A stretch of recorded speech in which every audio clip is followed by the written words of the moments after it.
আমরা এখন কি করব? বিয়া করতে তো শান্তির নেব শান্তিরে জঙ্গলে ফালাইয়া আর ওই জঙ্গলে নে ফালাইয়া দেব। আমি নোয়াখালীর মেয়ে না হয়েও এই খোলাচা পিঠা কখনো নিজ চোখে দেখিনি কিভাবে বানায়, কিভাবে খায়। তাও মোবাইল দেখে ইউটিউব দেখে একদিন এই রেসিপিটা ট্রাই করি। আলহামদুলিল্লাহ এই খোলাচা পিঠাটা এত বেশি মজা হয় এখন।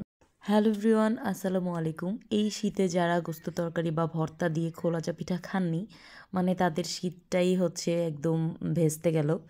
তো যাই হোক, আমি সকালবেলা হচ্ছে আজকে খোলাচা পিঠা তৈরি করছি। খোলাচা পিঠা তৈরি করার জন্য লাগে হচ্ছে হাঁসের ডিম, আর এই যে গোলাটা, এটা হচ্ছে একদম পুরো চিতই পিঠা যেভাবে আর কি গোলা তৈরি করে, ওই চিতই পিঠার হচ্ছে গোলাটা। আর আমি এখানে একটা হাঁসের ডিম দিয়ে দিয়েছি, আর জারিফ এসে বলছিল সেরেলাক খাবে, তো খোলাটার ভিতরে হালকা একটু তেল ব্রাশ করে নিলাম। আর জারিফ জাবেরকে হচ্ছে আমি সেরেলাক দিয়ে নিচ্ছি, কারণ এই খোলাটাতে অনেক দিন যাবত কোনো কিছু করা হয় না, যদি একটু তেল ব্রাশ না করি নিচে দিয়ে না ওঠার সম্ভাবনা থাকে। এই জন্য হালকা একটু তেল ব্রাশ করে খোলাটা যখন একদম পুরোপুরি তেতে যাবে, তখন হচ্ছে আমি খোলাচা পিঠার একটুখানি গুলা দিয়ে তারপরে হচ্ছে যেরকম করে নাড়িয়ে দিব, ঘুরিয়ে ঘুরিয়ে চিতই পিঠার ইটা দিয়ে, তারপরে ঢাকনা দিয়ে ঢেকে দিব। প্রথম পিঠাটা যদিও একটু মানে নিচে দিয়ে কেমন যেন হয়, এর পরের পিঠাগুলো সবগুলোই ভালো হয়, কারণ যারা যারা পিঠা বানান দেখবেন যে প্রথম পিঠাটাই কেমন জানি হবে। তো এই যে এটা হচ্ছে আমার প্রথম পিঠা, তাও একদম মচমচে হয়েছিল, খেতে খুবই ভালো ছিল। আমি হাঁসের ডিম একটা দিয়েছি, যদি আপনারা নরম খেতে চান তাহলে বেশি দিতে পারেন, কিন্তু আমার কাছে মচমচে পিঠাটা একটু বেশি মজা লাগে, এই জন্য আমি একটা দিয়েছি। আর আমাদের পিঠার গোলাটাই ছিল একদম অল্প, এজন্য ওইটার সাথে আমার একটা ডিমই যায় আর কি। আর এই যে দেখুন দ্বিতীয় পিঠাটা, এই পিঠাটা অনেক বেশি সুন্দর হয়েছিল। আর আমি প্রথম পিঠাটা যেহেতু একটু কেমন যেন হয়েছে, সেটা আমিই খেয়ে নিয়েছিলাম। আর জুয়েলের বাবার সাথেও আবার খাচ্ছি, কারণ ওর বাবা বলে যে আমি যখন খাবো তখন তুমি খেয়ে উঠবা, কারণ এত বেশি কাজ, এই জন্য আমি আর কি সারাদিন আর কোনো খাবার সময়ই পাই না। এই জন্য জুয়েলের বাবা যখন খায় সকালের নাস্তা, ওর বাবার সাথে খেয়ে উঠি। তারপর জুয়েলের বাবাকে বিদায় করে দিয়ে জারিফ জাবের তো সেরেলাক খেলোই, আর আমি এখানে ভাজি বসিয়ে দিয়েছি, আমার মা হচ্ছে কেটে দিয়েছে। এখানে আমাদের গাছের সিম আর হচ্ছে আলু আর কাঁচামরিচ একটু হলুদের গুঁড়ো দিয়ে ভাজি করছিলাম। আর এখানে আমি কাতলা মাছের ঝোল রান্না করব। ফ্রাই প্যানে কাতলা মাছটা ভাজার চেয়ে আমি যে কড়াইতে রান্না করব সেই কড়াইতেই ভাজছিলাম, কারণ ফ্রাই প্যানে ভাজলে আবার ফ্রাই প্যানটা ধুতে হবে, যেহেতু আমারই ধুইতে হবে, এজন্য আমি মানে কোন দিক দিয়ে কাজ কমানো যায় সেটা ভাবছিলাম। এদিক দিয়ে আমি রান্না করছি আর ওই দিক দিয়ে ঘর গোছাচ্ছি, ঘর ঝাড়ু দিচ্ছি, সব কিছু একসাথে করছি আর কি। আর এই কড়াইটা হচ্ছে অনেক বেশি কালো কুচকুচে হওয়ার কারণে এটা একদম তেলতেলা হয়ে গেছে, যেই কারণে মাছগুলো আর কি লেগে যাচ্ছে না। আর আমার সংসারের প্রথম কড়াই হচ্ছে এটা, এই জন্য আমি এই কড়াইটাকে ফেলেও দিই না একটা হাতল ভাঙার পরেও। মানে খুব স্মৃতি আছে আমার এই কড়াইটাতে, আমি আমার নিজের টাকা দিয়ে এই কড়াইটা কিনেছিলাম। তো যাই হোক, ইগনোর করবেন কড়াইটার কালার, কারণ এই কড়াইটা যতই মাজা ঘষা করা হোক না কেন এটার কালারটা উঠে না। আছে না কম দামি দস্তা আর বেশি দামি দস্তা, এরকমই হতে পারে, এটা হয়তো বা কম দামি দস্তা। তারপরে হচ্ছে আমি এখানে ভাজিটাকেও নেড়ে চেড়ে দিলাম, ভাজিটা হয়ে গেছে, ধনেপাতা দিয়ে নামিয়ে দিব। আর এখানে পেঁয়াজটা ভাজা হলে আমি একটু আদা রসুন বাটা দিয়ে আর একটু ভালো করে ভেজে নিলাম। আদা রসুন বাটার যে কাঁচা গন্ধটা সেটা যখন চলে যাবে, তখন আমি এখানে হলুদের গুঁড়ো দিব, মরিচের গুঁড়ো দিব, আর লবণ আমি পেঁয়াজের ভিতরে দিয়ে দিয়েছিলাম, কারণ পেঁয়াজে লবণ দিলে কি হয়, পেঁয়াজটা খুব তাড়াতাড়ি ভাজা হয়ে যায় বা সেদ্ধ হয়ে যায়, এই জন্য। তো হলুদের গুঁড়ো মরিচের গুঁড়ো দিয়ে দিলাম হচ্ছে পানি, তারপরে দিয়ে দেবো টমেটো। আজকে আর কি শুধু ঝোল করব, মানে আলু টালু কোনো কিছু দিব না, কাতল মাছের একদম পাতলা ঝোল। তারপরে টমেটোটা একদম কষানো হয়ে গেলে এখানে পরিমাণ মতো ঝোল দিয়ে দিব। পরিমাণ মতো ঝোল দিয়ে হাই হিটে 10 মিনিট যদি ভালো করে জাল করা হয়, তাহলে হচ্ছে আমার তরকারিটা হয়ে যাবে। আর আমি সেই ঝোলের ভিতরে মাছটা দিয়ে দিলাম, যেন ফুটে উঠলে মাছের যে স্মেলটা সেটা পুরো ঝোলে চলে যায়। আর রান্না শেষে দিয়ে দেবো কাঁচামরিচ আর হচ্ছে ধনেপাতা। আমি কাঁচামরিচটা একদম রান্না শেষ করেই দেই, যেহেতু আমাদের এই তরকারি দিয়েই জারিফ জাবের ভাত খায়। আর মাশাল্লাহ আমরা যে তরকারি রান্না করি সেটা দিয়েই জারিফ জাবেরকে খাওয়াই এখন। ওরাও ঝাল খাওয়া শিখে গেছে আলহামদুলিল্লাহ। এটা আসলে একটা ব্লেসিং আমার জন্য, কারণ জারিফ জাবেরকে আমি ঝাল খাওয়াটা শিখাতে পেরেছি, আমার জন্য অনেক উপকার হয়েছে, কারণ ওদের জন্য আর এক্সট্রা করে আমার তরকারি রান্না করতে হচ্ছে না। আমরা যে তরকারিটা রান্না করছি জাস্ট মাছের পিস একটু একটা দুইটা বেশি দিলেই হয়ে যাচ্ছে। তো রান্না শেষে আমি রান্নাঘরটাকে একদম ক্লিন করে নিলাম। আমার প্রতিদিনের কাজই হচ্ছে এটা, রান্না করার আগে একবার রান্নাঘর ক্লিন করি, রান্না করার পর একবার রান্নাঘর ক্লিন করি।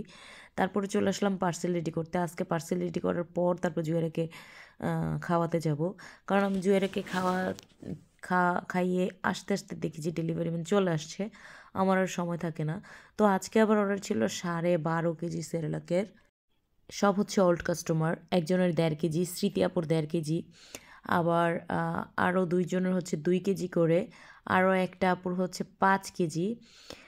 ওই আপুটা 5 কেজি, 4 কেজি, 3 কেজি এরকম করে নেয় আর কি। তানহা আপু না, তানহা আপু তো 5 কেজি নেয়। আরেকটা নতুন আপু অ্যাড হয়েছে যে কিনা 5 কেজি নেয় একসাথে। তো এই সেরেলাকগুলো যেহেতু আমার 1 কেজি পরিমাণেরগুলো মাপা ছিল না, তো হাফ কেজিরগুলোই আমি সুন্দর করে ভাগ করে নিলাম। আর এখানে জাবেরকে নিয়ে চলে যাচ্ছি আবার জুয়েরকে ভাত খাওয়াতে। জারিফ মায়ের ভক্ত, জারিফ সবসময় মায়ের সাথে থাকে আর ও আমার সাথে যায়। আমরা এখন কি করব? ঘুমের দোয়াটা বলো তো বাবা, বলো ঘুমের দোয়াটা। আল্লাহ মা। হ্যাঁ হ্যাঁ হ্যাঁ, মাশাআল্লাহ মাশাআল্লাহ। জারিফ বলো। আচ্ছা, এখন আমরা কি বলবো? কোন গল্পটা বলবো? কোন গল্প? লায়ন গল্প। ওকে। একটা জঙ্গলে ছিল একটা অনেক, মাশাআল্লাহ দেখুন তো কি সুন্দর করে ঘুমিয়েছে, মানে 2 ভাই, এক ভাই আরেক ভাইকে জড়িয়ে ধরে। এই জিনিসগুলো আমি এত বেশি এনজয় করি, এত বেশি ভালো লাগে আমার, খুবই ভালো লাগে। আল্লাহ ওদের বিয়ে পর্যন্ত, ওদের বউ বাচ্চা পর্যন্ত আমাকে আল্লাহ বাঁচিয়ে রাখুক। আমি সবসময় ওদের প্রতি ইনসাফটা একদম সমান করব, যেন কারো প্রতি কারো হিংসা বা কখনো অহংকার জন্ম না নেয়। তো তারপর চলে আসলাম আমি ছাদে, আসরের আজান হয়ে গিয়েছিল। ছাদে এসে এই যে দেখুন আমার গাছগুলোতে কি সুন্দর সিম হয়েছে। এই সিম গাছটা একদম গোড়া থেকে হয়, কী সিম বলে এটাকে আমি জানি না। তো আমি ভাবছি যে কিছু আর কি বীজ রাখবো, এই জন্য আর কি এখনও পর্যন্ত একটা সিমও আমি পারিনি। আর এই যে ফসল করি এগুলো দেখতে আমার অনেক বেশি ভালো লাগে, পারতে কেন জানি কষ্ট লাগে, যারা বুনের ধারে বলতে পারবে। এটা লড়াও না জয়রা। এই যে আপনি কি খান? দেখি কি এটাতে, দেখি দেখি কি কোসরে দেখাও, কোসরে ভিডিওতে দেখাও এটা। আল্লাহ, আমাকে একটা দিবা? আমাকে একটা দাও, আমাকে একটা দিবা? আমাকে একটা দাও, আমাকে একটা দাও। থ্যাংক ইউ, ওয়েলকাম বলো। কি মা? ওলে আমার চুনা, মা এটা খা না। ওইটা পরার থেকে দিছে, তাও তো দিছে না।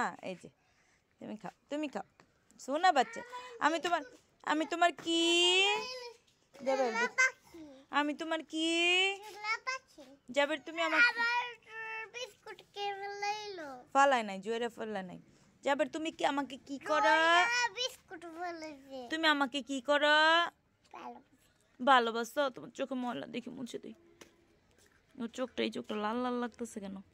বাবা তুমি আমাকে কি করো?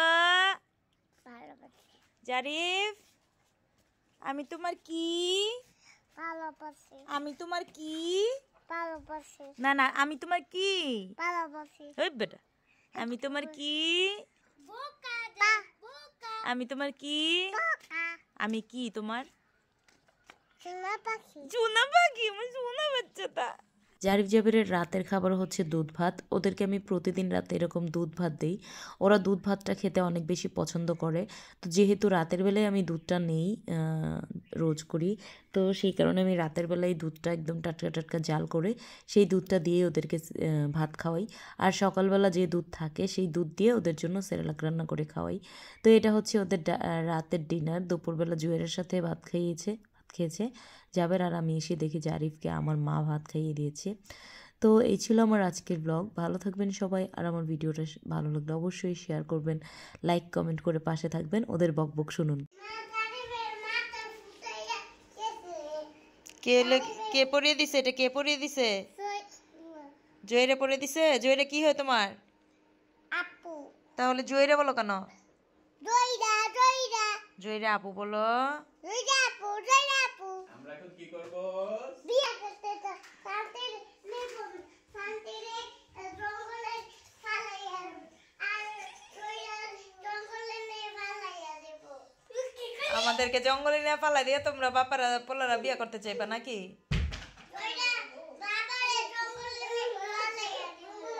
আর দেখছ, ও তোমার দিকে তাকায় বলে আমার জঙ্গলে হলে।